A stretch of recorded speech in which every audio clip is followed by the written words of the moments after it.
If making a living off your music feels like a distant dream, you're not alone. I felt exactly like you. So I spoke to 6 full-time top producers who've already made it happen and asked them 4 important questions. Their answers are honest, insightful, hugely practical, and could really help you rethink your approach to music. Whether you're new to producing, stuck somewhere in the middle, or already on your way to becoming a full-time producer, there's something in here for you. Let's get into it. So the first question I asked was something that I think every single producer experiences, and something I feel like everyone is trying to somehow get around or at least minimize. That is, how do you overcome creative block? Michael Harrison said, "Listening to new songs and trying to recreate them is my favourite way to make something cool because I'm imitating something I already like, so it's bound to sound at least somewhat decent." Probably just by trying less, taking a walk, taking your mind off of trying to make something, because I feel like the more you try and make something from the mind, the less you're actually channeling. And I'm a big believer in just like allowing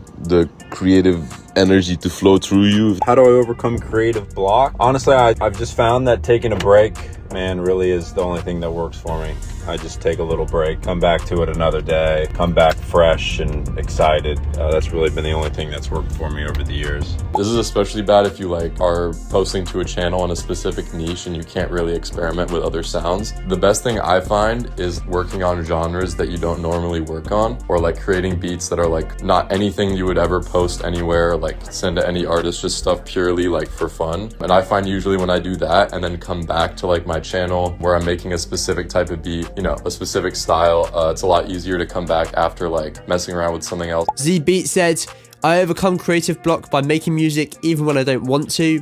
This helps so you can be creative on demand, and during the times when the juices aren't flowing, you can push through it.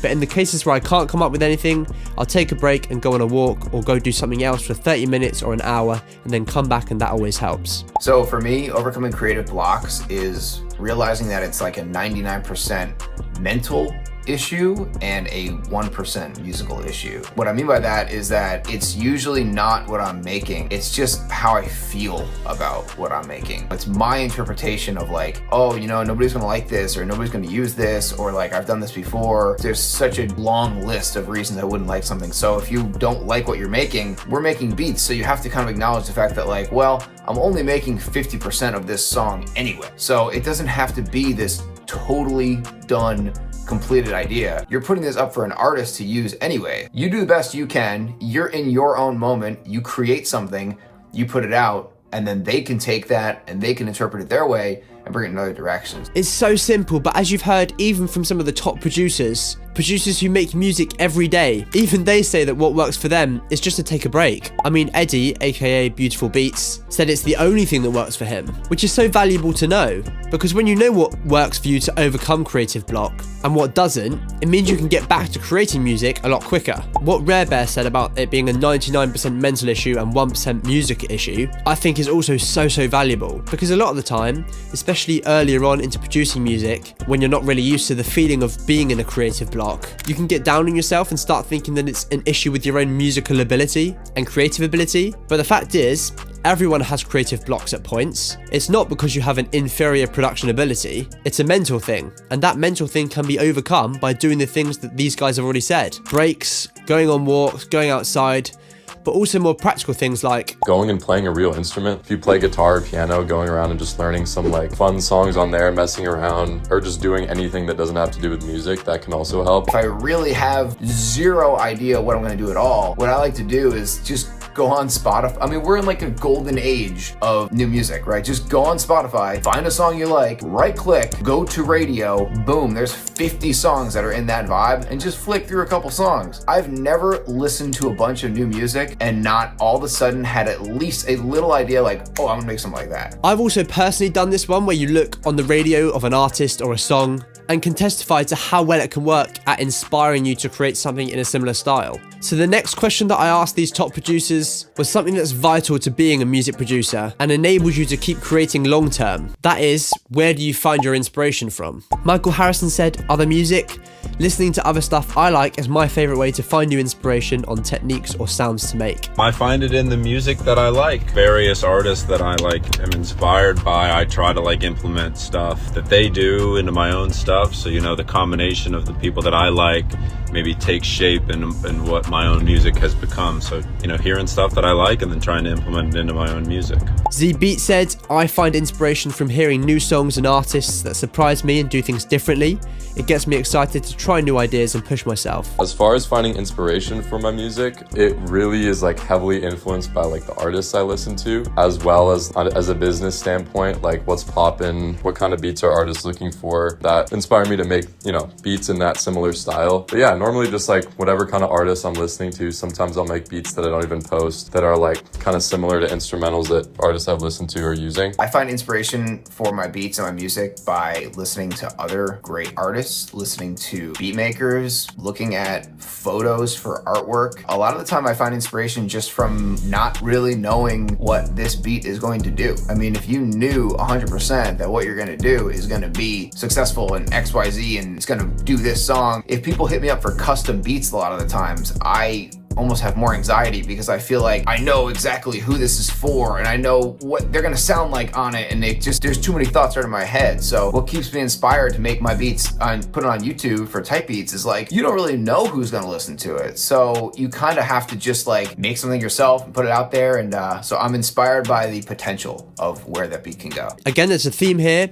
That is drawing inspiration from other music. Listening to artists is such a great way to very directly and intentionally inspire you. What I mean by that is you could hear a chord progression, a particular sound or instrument, and that specific part or aspect inspires you to create something. It triggers an idea. But then you have the slightly less direct inspiration, which comes from other non-music related things, which Chucky talks about. Inspiration for music, I guess, is just like life and life experiences and music I used to listen to when I was a kid and music I listen to right now. Anything that just speaks to me in any type of way. It could be music, it could be driving around the city. It's more so things that I observe. I'm more of an introvert person, so I feel like it's more things that I observe rather than interactions with other people. I can also relate to this one.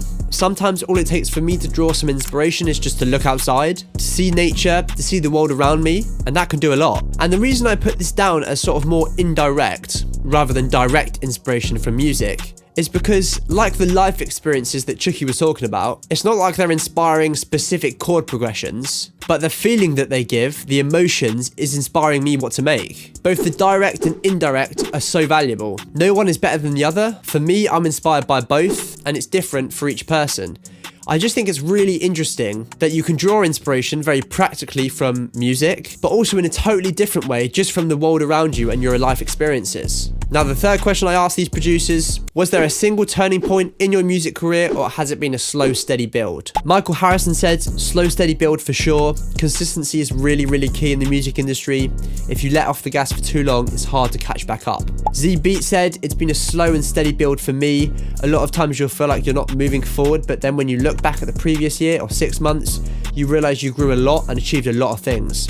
I try to recognize all the little wins and use that as fuel to keep growing. And yeah, there hasn't been some big moment that changed my life or anything. I guess just like maybe the decision to just go after it, you know what I mean? Like there was a time where I was like, all right, I'm just gonna post a bunch of days in a row. Like I'm just gonna post myself making beats or post myself being a music producer for a bunch of days in a row and see where I end up. And that was maybe a turning point of the decision that I made. But there was no like event where it was like, oh, your life has changed now because of this one video or this one thing. It's been a slow and steady build. It's been a rise, a little bit of a fall, a little bit of a rise, a bigger rise, a little fall. You know, it just kind of goes up over time. I would say my music career up until this point has been a very brick by brick, slow and steady build. I started releasing beats in 2016, but I will say there have been like these milestones that you hit that kind of make you realize how far you've come. But the most important thing to do is just focus on day to day. Like when you get your first placement, that's a really cool feeling. But then at the end of the day, you open up a blank DAW session the next day, you need to make something again. So it's important to kind of keep the milestones in mind. So as far as like having a turning point in my music career, I feel like most producers, when they're posting beats on YouTube, like they'll post consistently for a while, and then at a certain point they'll have a beat that really blows up and that kind of gets their channel rolling with like real sales. And that was the case with me. Like I was posting for, I want to say like a year straight, like consistently, and I would get sales, but like nothing crazy. And then I had this one open verse, like beat with a hook that I posted. It was a Kid Laroi type beat with a hook called Demons, and that completely blew up, got I think over 200,000 views, and that really like kickstarted sales on my channel and was able to bring in like a whole new audience. And then, you know, they listened to all my other beats and it kind of like spiraled like that. But just to add on to that, it's not even really like that was like a turning point. That only happened because of the steady build beforehand. So I think you could look at it and be like, oh, you just got lucky at a certain point, it blew up. But I think it's the work you put in before that is the steady, consistent build, and that's like the result of it. Isn't it so interesting that none of these producers could give one moment where they feel like their career really turned? I mean, as Bapop said, there was a beat that sort of blew up for him, which brought a new audience and got the ball rolling, but it was a slow, steady grind of consistent creating and growing up until that point. It's like that saying that Kato, the producer, has sort of coined onto his hats, that overnight success is 30 years in the making. Even the producers which make these beats and suddenly blow up from them, they've grinded, worked hard, failed all before that point. So when we hear stories of producers who get overnight success from some placement or their type beat channel blows up, it's really important to remember two things. One, that it's a bit misleading because they've been slowly building in their career before that point. The second, that if they really are just an overnight success, they are a complete outlier, and that instant success in the end is probably not the ideal trajectory for your career that you want to have. Chucky said this: I definitely don't feel like there was a single turning point in my career. It's just been a very steady upward build, and I think that's also allowed me to just be living off of music for the last, I don't know, 8 years almost, or 8 or 10 years. I feel like if you chase single points, it's never actually a single turning point, you know. It's like still from that point you will have to do so much more to actually be still relevant in 2 years or long term. So yeah, steady build, definitely the way to go. It's actually more desirable to build slowly and steadily because it's more manageable. Your skills grow and you get better at making music and learning the industry and how to do all the business side of it as you grow. It's also key to remember, if you're in a bit of a lull, maybe you're 1 or 2 or maybe even 3 years into trying to make income from your music, that you've already done the hardest part. Here's what Rare Bear has to say on that. The hardest part though, not only of just music careers, but I think anything in general, is starting. When you have zero momentum, 0 subscribers, 0 Instagram views, 0 networking, connections or anything like that, because there's just no momentum. So the most important thing to do is just start. And then what happens is like 3 people listen to your beats, and then like 1 person buys it, and then that person starts coming back to you, and then you collect emails, then you send out more emails, and then those people come back to you. They release music, and then those people hear that music, and then it comes back to you, and then all of a sudden there's like this snowball effect. The hardest thing to do is probably to get from like 0 to 200 subscribers. But if you can do that and you have engaged subscribers on YouTube, then to go from 200 to 1,000 gets a little easier, and then go from 1,000 to 10,000 gets a little easier too. So it's that consistency, that brick by brick, will help your career grow at a faster rate. The hardest part is just starting. And now the final question that I asked, which I really wanted to be as valuable and as helpful for you guys as possible: what's the one piece of advice that you would say to producers who are starting out, which you wish you knew when you started? Z-Beat said that it's going to take longer than you think to be successful, so fall in love with the process. Everybody's journey is different, but I can say for sure it won't be as quick as you think it will be. Early on, I really fell in love with making beats and songs with artists, so those first few years I was having so much fun, it didn't matter that I was still in the beginning stages. In my experience, you don't want to pop off too quickly.